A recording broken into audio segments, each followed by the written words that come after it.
Number 5, yep. Circle. Be careful bumping. Circle and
I just did a morning sunrise shoot with these buildings a few hours ago. I also did a yesterday afternoon shoot with these buildings. They're really nice structures. These are metal and resin. These are a real sleeper. Bachmann makes these. Bachmann sells these structures in their catalog and their line.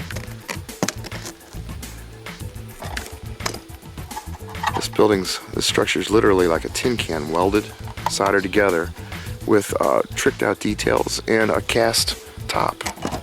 And it connects right to the conveyor system. These conveyor systems, you don't even have to build them. They fold. They fold up, snap together. So this is kind of neat for somebody who wants to do some sort of an industrial scene on their layout. Fast, easy, no setup time. These come built. Not trying to advertise it, I'm just saying, here's a sleeper. This is what happens. This is the kind of product that the modelers really never find out about. They end up in a catalog. They obscurely just really don't get promoted that much. And then ends up dumping them. So this is something to look for. This is a cool building that modelers, especially this silo tiler. This tower here with the silo in it looks really kind of trick. So that's that thought today.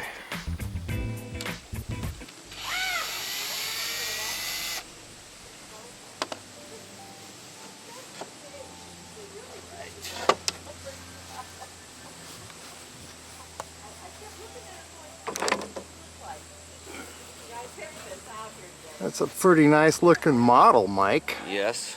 Tell me, why did you build this and what is this about? This is gorgeous. Well, I've always built 1/25th scale model cars ever since I was a kid. And I always wanted to build an auto rack big enough to display the 1/25th vehicles on.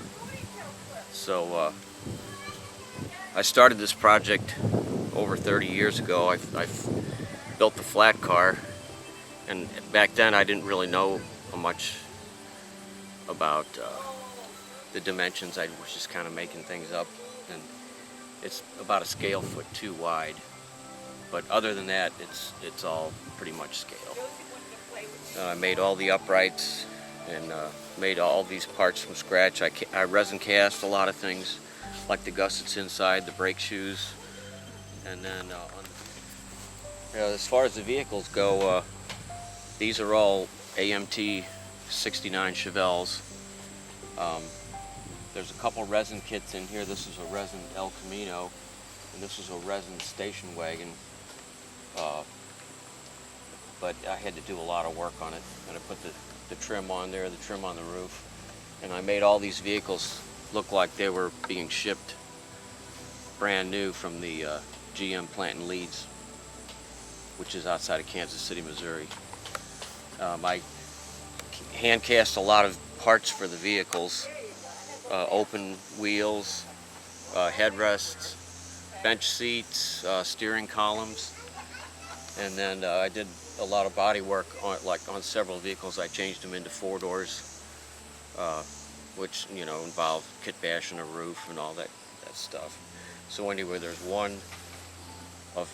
at least one each of all 7 body styles for 1969 Chevelle cars.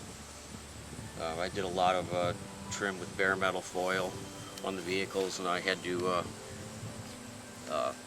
make my own side windows. And all the vehicles have stickers in the windows and build sheets on the dashboard, and line inspection stickers in the windshield. So anyway, I finally finished this in summer of 2010.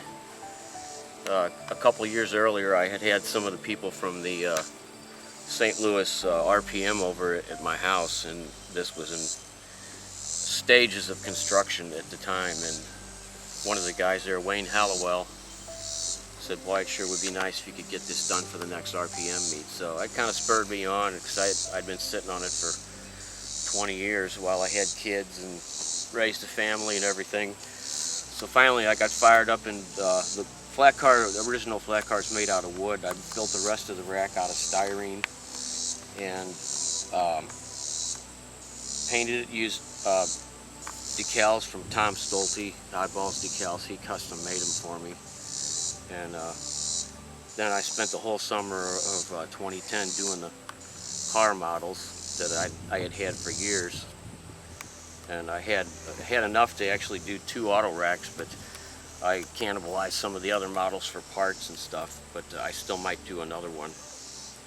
So anyway, it was done in time for the 2010 RPM show, and it was a pretty big hit there. So it's got a working cushion under frame, working bearings. Yeah, show it. Anyway, I'd like to eventually build a Vertipack someday. I've been collecting Chevrolet Vega models, but I need 30 of those, which is going to take a long time to build to get enough of those. But I do have enough Chevy pickups for a bi-level. That's probably my next project in this scale. So there you have it.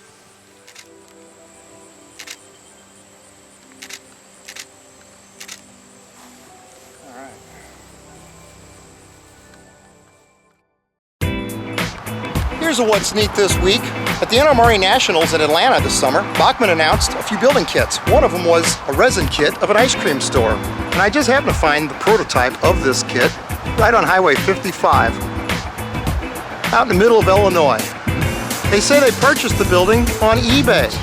They say it took them 2 weeks to put it together. Pretty amazing.